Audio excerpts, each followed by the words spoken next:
Olá, iniciamos hoje um novo projeto do Kincaid, o KinCast. A partir de agora você terá acesso a conteúdos pelo canal do escritório no YouTube e também na plataforma Spotify. E hoje, no primeiro episódio da primeira temporada, nós vamos conversar sobre um tema que é de extrema importância, as mudanças climáticas. Vamos analisar a COP29, recém-realizada em Baku, no Azerbaijão. Vamos falar sobre o mercado de carbono, vamos falar também sobre os oceanos e outros temas correlatos. E para a nossa primeira conversa, nós temos aqui duas advogadas do Kincaid. A Júlia Tourinho de Seixas. Seja bem-vinda, Júlia. Obrigada, estou muito feliz de participar e animada com o projeto. E a Patrícia de Albuquerque de Azevedo. Seja muito bem-vinda, Patrícia. Obrigada, Márcio. Prazer também, honra participar aqui do projeto. E vamos lá, e a gente vai conversar então. A primeira pergunta eu vou fazer para Júlia. Júlia, as pessoas estão falando muito em relação à COP29, um sentimento de frustração, um sentimento de que a expectativa realmente hoje é para a COP30 em Belém, de que algumas coisas não andaram, né, principalmente relacionadas ao financiamento climático. Foi tão frustrante assim? Como é que você avalia essa COP recém-terminada? Olha, sim e não. Tá? Tivemos avanços importantes nessa COP29, né? Tivemos a continuar a operacionalização do Fundo de Perdas e Danos, né? Agora plenamente capaz de receber as contribuições para a sua destinação. Tivemos decisões relevantes sobre o artigo 6 do Acordo de Paris. Foi a COP do financiamento, né? Então tivemos uma decisão acerca do New Collective Quantified Goal, mas foi uma COP conturbada, né? É um sistema multilateral, então ele depende da cooperação e disposição das partes para negociar, ao mesmo tempo que considere também a urgência dos efeitos extremos das mudanças climáticas, né? Mas muitas vezes se esquece do papel relevante da presidência da COP, né? Que ele tem como prerrogativa ser um facilitador das negociações, se atendo ao contexto do Acordo de Paris e da Convenção Quadro das Mudanças do Clima. E essa COP, ela foi marcada, na verdade, essa presidência ela foi marcada por nível de ambiguidade nos textos em que apresentava, não mencionava, eu esqueci de mencionar muitas vezes a questão voltada aos direitos humanos, e teve uma ausência, né, uma ausência de posicionamento em relação a combustíveis fósseis, o que também já era esperado, dado o contexto dessa COP. E houve problemas em relação ao procedimento dessas negociações. A presidência da COP foi muito criticada e o procedimento por ela adotado nas fases de negociação foi considerado irregular. Né? Tivemos algumas manifestações públicas de rejeições a muitos textos apresentados pela presidência de países como Índia, Bolívia, Nigéria, e essas rejeições e não consideração leva, na verdade, ou gera uma desconfiança nesse processo e um questionamento, efetivamente, sobre a finalidade desse processo, né? A regularidade de como se conduziu as negociações. E, na verdade, foi esse o principal motivo para esse sentimento de frustração que gerou internacionalmente, né? Mas a gente teve pontos positivos, principalmente em relação à atuação do Brasil, que foi eleito a delegação e seus ministros foram eleitos como, digamos assim, assessores da presidência e foram, assim, eleitos para facilitar as negociações nesse sentido. Então, tivemos uma atuação muito boa da delegação brasileira nessa COP29. O que é um bom prenúncio em relação a Belém, né? Ou seja, se eles já foram selecionados, escolhidos para assessorar a presidência em Baku, então também já estão se preparando para atuar na próxima. Exatamente. A COP30 promete muito em relação ao que a gente consegue entregar aqui no Brasil. A gente tem um corpo diplomático muito bem aceito internacionalmente, a gente tem esse histórico de ser sempre bom diplomáticos, sempre bons na negociação, sempre bons na dualidade ali dos interesses. Então, eu acho que a gente tem uma boa perspectiva de ser protagonista nessa próxima COP.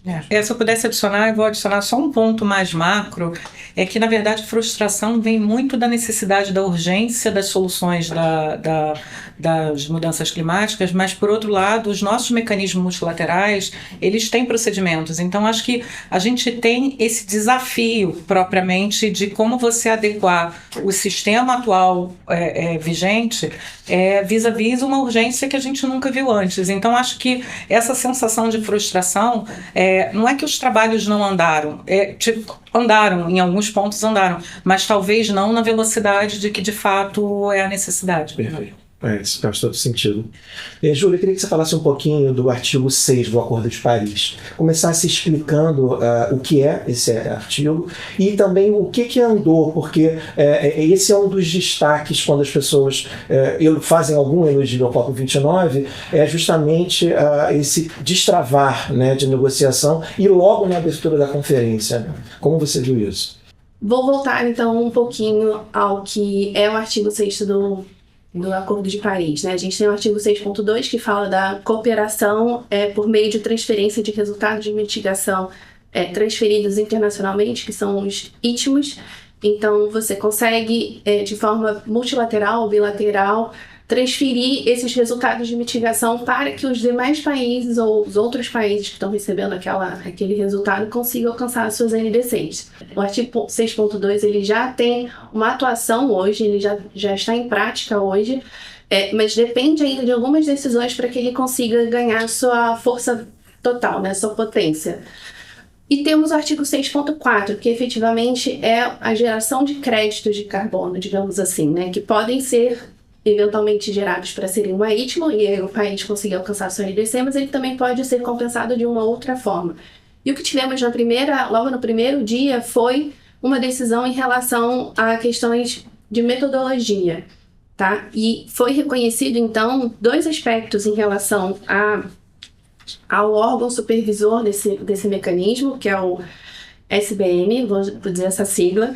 E eles reconheceram, logo de início, então teve a decisão que reconheceu dois padrões importantes desse órgão supervisor na hora de colocar de decisão sobre metodologia para funcionalização e operacionalização do artigo 6.4, que foram os padrões para aplicação dos requisitos e padrões para atividades que envolvem remoção. Então tivemos logo no início essa grande decisão que deu um fôlego para a gente continuar as negociações durante a COP29.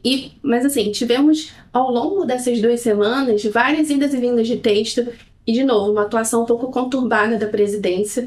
Tivemos que estender um pouco até a finalização da COP para a gente ter uma decisão de consenso entre as partes. Afinal, esse multilateralismo ele pede um consenso entre todo mundo ali.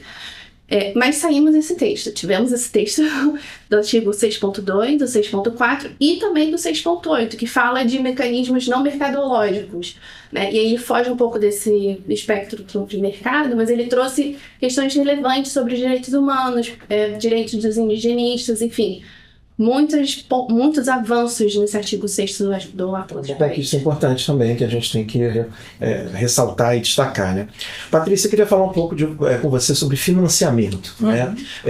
Lá na COP foi aprovada a meta de 300 bilhões de dólares. Na verdade, os países queriam mais de 1 trilhão. Por outro lado, alguns consideraram que houve um avanço, a meta anterior era de 100 bilhões. Então, triplicou, mas não chega nem perto do que esses países em desenvolvimento consideram que é o necessário. Como é que você viu essa questão? Eu acho que esse, talvez, e a Júlia relatou muito da questão controvertida, eu acho que esse foi um ponto controvertido assim, desde o início. O primeiro texto que veio disso, até pelo pessoal técnico que prepara para as discussões, ele não foi reconhecido pelas partes como um texto plausível, ele teve que voltar para ser rediscutido. Assim, isso foi quase uma semana, né? No final da semana, o assunto foi escalonado para a presidência, para que, sim, tivesse algum impulsionamento para ter negociação. Essas metas, as New Collective Quantified Goals, elas, na verdade, derivam lá do artigo 9º do Acordo de Paris, e o que elas visam é justamente que os países desenvolvidos depositem e disponibilizem recursos para que os países em desenvolvimento possam utilizar. E a razão disso, basicamente, é que mudança climática acontece... ela não acontece necessariamente onde ela é causada, né? Então, você precisa desses mecanismos justamente por esses países em desenvolvimento que exploraram muito menos os seus recursos naturais e poluíram muito menos. Eles agora têm efeitos dos países desenvolvidos que exploraram e poluíram. Isso é um geral e a razão dela, né? realmente o valor é imenso para que se tenha as regras de adaptação e mitigação. Esses países eles têm muito poucos recursos e eles precisam de financiamento. Sim, é uma evolução, como você mesmo falou, mas assim, é difícil, porque a necessidade é infinitamente maior, né?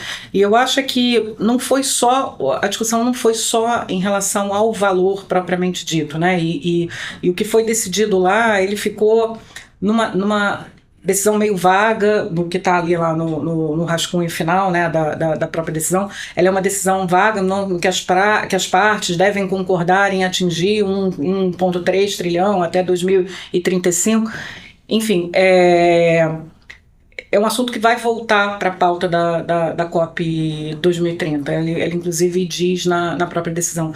E a disponibilidade do financiamento, ele não vem só, quer dizer, não é só o valor. Agora, tem várias outras discussões que não foram aprofundadas, que é país em desenvolvimento ou só os extremamente vulneráveis que têm acesso.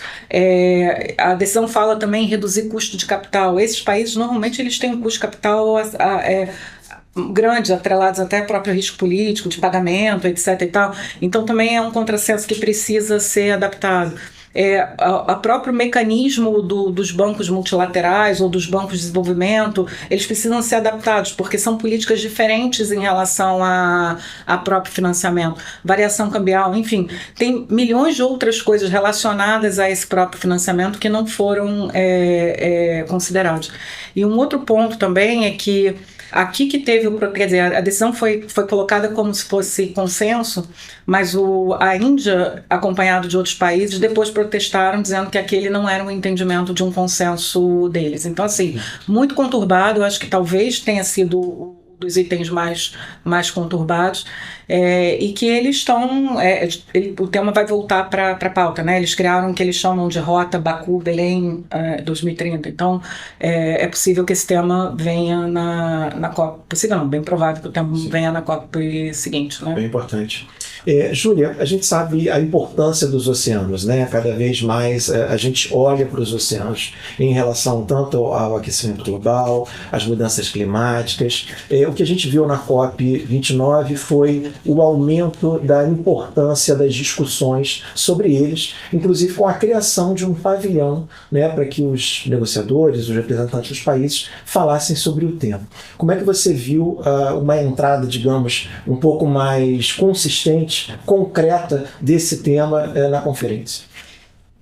Ele veio já um pouco tarde, né? Eu esperava que ele tivesse um protagonismo maior já em outras COPs, mas foi a primeira COP que a gente viu tanto os oceanos e o setor marítimo presente na Zona Verde, né, no Green Zone, quanto na Zona Azul, fazendo parte das negociações, né, estando em pauta sobre as negociações. Na Zona Verde, a gente teve grandes discussões em termos dos impactos sofridos nos oceanos em relação às mudanças climáticas. Tá? A gente teve estudos relevantes sendo discutidos ali, os impactos sobre a elevação do mar, sobre a acidificação dos oceanos, que é a base de muitas economias hoje mundiais, Brasil inclusive. Né? E na Zona Azul, a gente teve o início de uma negociação metodológica sobre as emissões de gases de efeito estufa em relação ao setor marítimo e também de aviação, claro, mas uma metodologia de como a gente consegue mensurar e contabilizar isso em termos dos países e das suas próprias NDCs para conseguir alcançar. Então, é a primeira COP em que a gente tem um aproximamento desse setor em relação às decisões no âmbito da Convenção Quadro das Nações Unidas sobre as Mudanças Climáticas, tá? O que a gente via muito em paralelo ocorrendo mais com as decisões da IMO. Isso, imagino eu, que também tenha sido em decorrência da nova entrada, né, da contabilização dessas emissões no mercado de carbono europeu, e essas contabilizações que podem ter gerado esse impacto e trazer essa negociação, essas metodologias, essa discussão para o âmbito internacional para ser debatido, né? Patrícia, eu queria pegar um gancho na resposta na pergunta e na resposta da Júlia para falar do setor marítimo, né, que é um setor extremamente importante, onde a gente vê hoje uma preocupação dos gestores e das empresas com a questão ambiental. Como é que você está vendo esse movimento nesse setor tão importante da economia? A gente acompanha esse setor há muito tempo, né, a expertise do escritório e participa desses eventos relacionados à sustentabilidade já tem alguns anos. Eu estou muito impressionada no amadurecimento das discussões no setor, principalmente no último ano, e aí seja os speakers que são pelo poder público, como pela própria iniciativa privada. Eu acho que uma parte disso liderada por esses players internacionais, né? Os grandes armadores, eles são internacionais, o comércio exterior ele opera com empresas multinacionais, e elas, muito atentas à regra da IMO e muito participantes nessas discussões da IMO, têm trazido essa expertise principalmente para cá. Agora, tem uma questão muito importante, porque boa parte dessas discussões e otimização em relação à redução de emissões é relacionada ao próprio uso do combustível, né? E aí isso que aí não é só o setor marítimo, ele vem a reboque a infraestrutura portuária também, porque não adianta, vai ter um navio a amônia, se não tem um abastecimento na amônia para o destino dele, ou hidrogênio, ou seja lá o que você esteja considerando. Então, acho que esse é um ponto.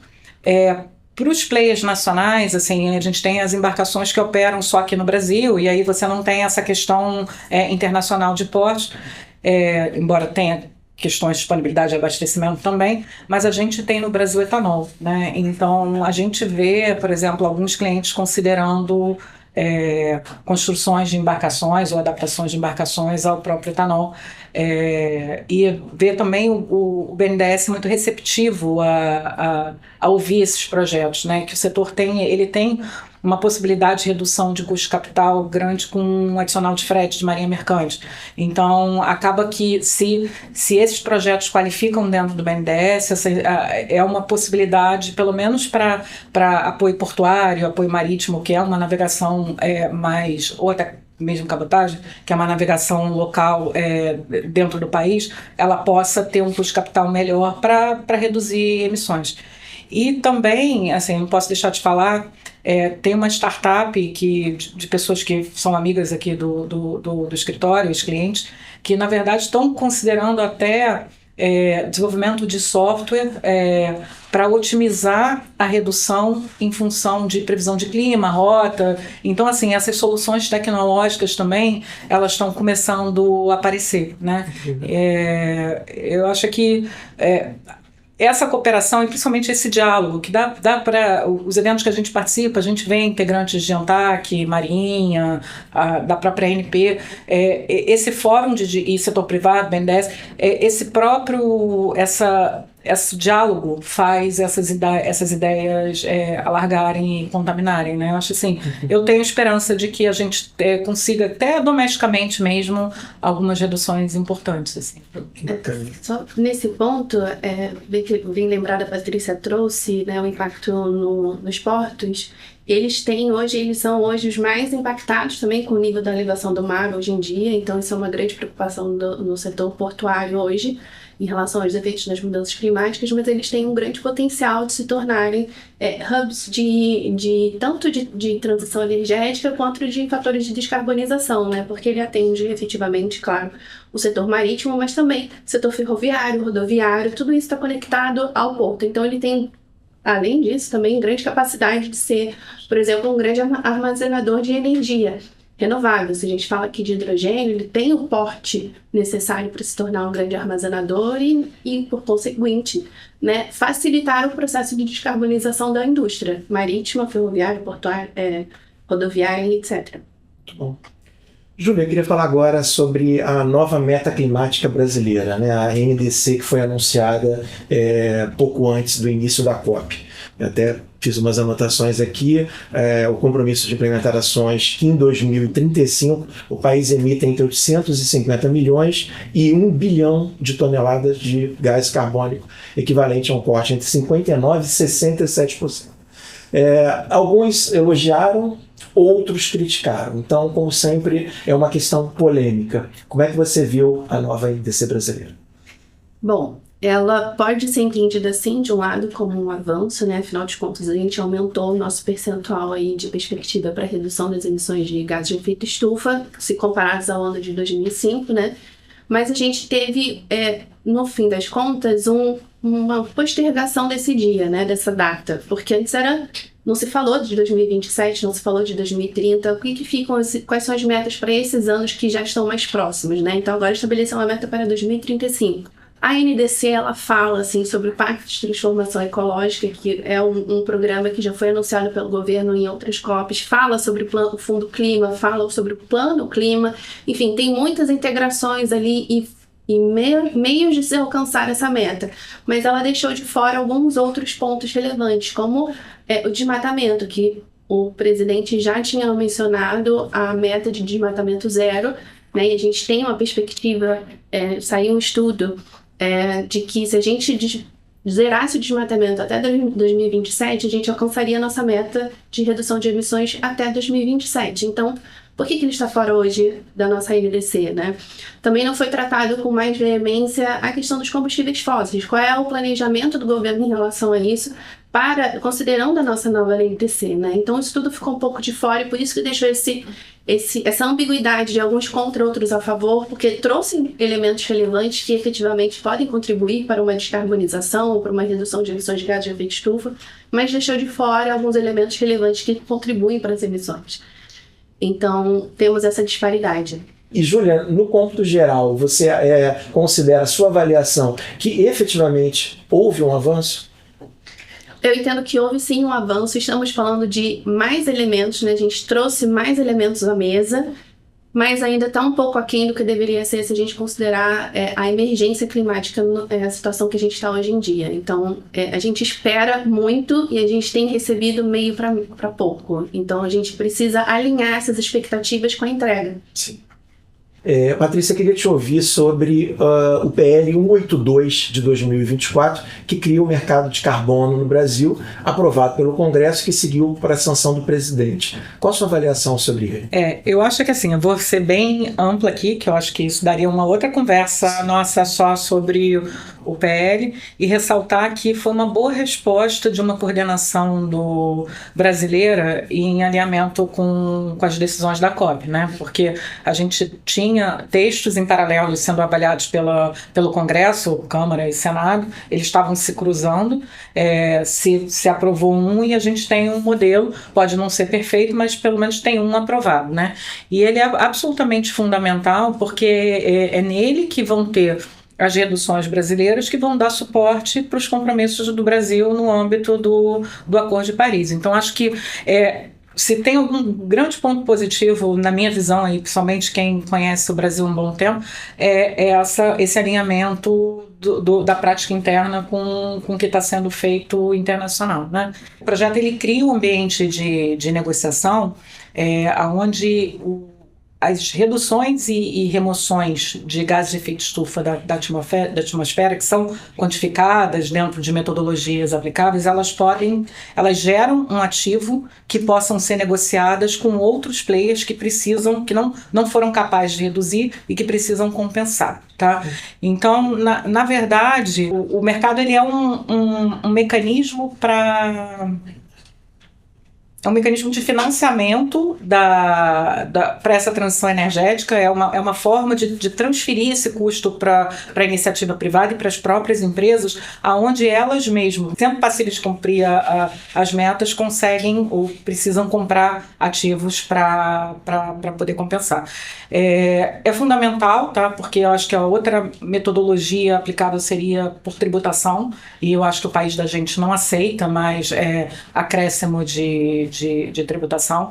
Então, eu acho que isso foi recomendado até pelo Banco Mundial e a gente está seguindo, eu acho que é uma boa metodologia. E eu acho que um outro ponto que eu botaria bastante de destaque no projeto e que teve muita discussão desde que esses projetos entraram no Congresso, é a coexistência com o mercado voluntário. Então, assim, o mercado global, no nível do Acordo de Paris, o mercado regulado brasileiro, como os regulados do mundo inteiro, e o mercado voluntário, eles são mercados que coexistem. Eles vão ter volumes e envergaduras diferentes de acordo com... Um país tem uma envergadura diferente do que tem uma empresa, e outros projetos menores, mais voluntários. Esses ambientes, eles precisam coexistir e não se afastar. E principalmente nas primeiros minutos, era quase, a dúvida era se o mercado voluntário acabaria. Só nesse ponto é interessante que o PL ele faz essa correlação com o mercado de carbono no âmbito do Acordo de Paris. Então, ele tem essa relação direta. Então, a gente prevê aí uma possibilidade desses ativos que a Patrícia mencionou ser também considerado em transações a nível internacional e no âmbito do Acordo de Paris. Isso é um ponto-chave também ali desse PL. E assim, só mais um ponto de destaque aqui também, tem penalidades. Se você tiver a obrigação de redução ou remoção e não fizer, penalidade pode chegar até 3% do faturamento bruto da empresa, ou do próprio grupo ou conglomerado, ou seja, ela tem previsão de penalidade. Aí a aplicação vai ser cenas do próximo capítulo. Sim, a gente avaliar. Bom, gente, a gente está chegando aqui ao final da nossa conversa e eu não queria terminar esse nosso bate-papo sem ouvi-las sobre 2025. 2025 é o ano da COP30, são 10 anos do Acordo de Paris, o Brasil assume a presidência do Mercosul, assume a presidência dos BRICS, então esse é um ano extremamente importante. Como é que vocês avaliam, qual é a expectativa, quais são as perspectivas para 25? Bom, para a COP30, que vai ocorrer em Belém do Pará, no fim do ano de 2025, há muitas expectativas, O Brasil apostou, e acho que o mundo apostou todas as fichas na COP30. Desde 2023, COP28, já se colocou uma expectativa ali de 2 anos. Então, houve já muitos planejamentos para serem ocorridos de COP28, 29 e 30. Então, 30 é o ponto final, ali, digamos assim, COP30 é o ponto final das expectativas da COP, então temos muita pressão, muita expectativa sobre o Brasil e o seu protagonismo também na COP30, uma COP que vai ocorrer no âmbito da Amazônia, no berço da Amazônia, então a gente tem todos os olhos voltados para o Brasil e que a gente vem, de certa forma, ali, entregando algum outro protagonismo durante as negociações que ocorreram nessas últimas COPs, Muito embora a representação brasileira na COP29 especificamente tenha sido um pouco aquém do que deveria, a gente ainda assim tem um papel de relevância nas negociações. Afinal de contas, foi a nossa delegação eleita ali como uma das assessoras ali nas negociações. Então, a gente tem muitas expectativas para a COP30. Eu confesso que também tenho todas as minhas fichinhas apostadas para lá. Mas a gente tem grandes questões em termos de infraestrutura da COP Belém que precisa ser falada e precisa ser endereçada até então. A gente precisa ter infraestrutura para receber todas as cabeças que vamos receber nas grandes delegações que vamos receber ali na cidade, considerando ainda todas as pessoas que vão ali para observar, para presenciar, para acompanhar, enfim, tem muita coisa para ser debatida em termos de infraestrutura, e temos aí 1 ano para fazê-lo e fazer acontecer. Eu botaria só um contraponto ali, que a gente tem uma conjuntura internacional importante com a eleição dos Estados Unidos, A gente sabe que a agenda do novo presidente não é muito ligada a essas questões de sustentabilidade, então a gente não sabe qual é a postura que os Estados Unidos vai ter em relação a esse tipo de assunto. Então acho que é algo para ficar de olho, Acho que é um ponto. E eu acho que o outro ponto que eu colocaria era também estar atento a essa reforma dos bancos multilaterais e desses mecanismos propriamente que viabilizam, Porque eu acho que muita coisa é discutida em teoria, mas assim, todo esse procedimento também precisa estar alinhado. Então, algo para a gente também estar atento. A COP das COPs. A COP das COPs. Isso aí. Da origem ao destino, De 92, da primeira COP, a 2025. Bom, eu comecei aqui com Júlia Tourinho de Seixas e Patrícia de Albuquerque de Azevedo no primeiro KimCast. Você pode acompanhar os nossos conteúdos pelas redes sociais e também pelo site e o áudio, caso você queira ouvir o nosso programa, na plataforma Spotify, caso você queira assistir no YouTube. Muito obrigado, Júlia, muito obrigado, Patrícia. Obrigada a você, Até a próxima.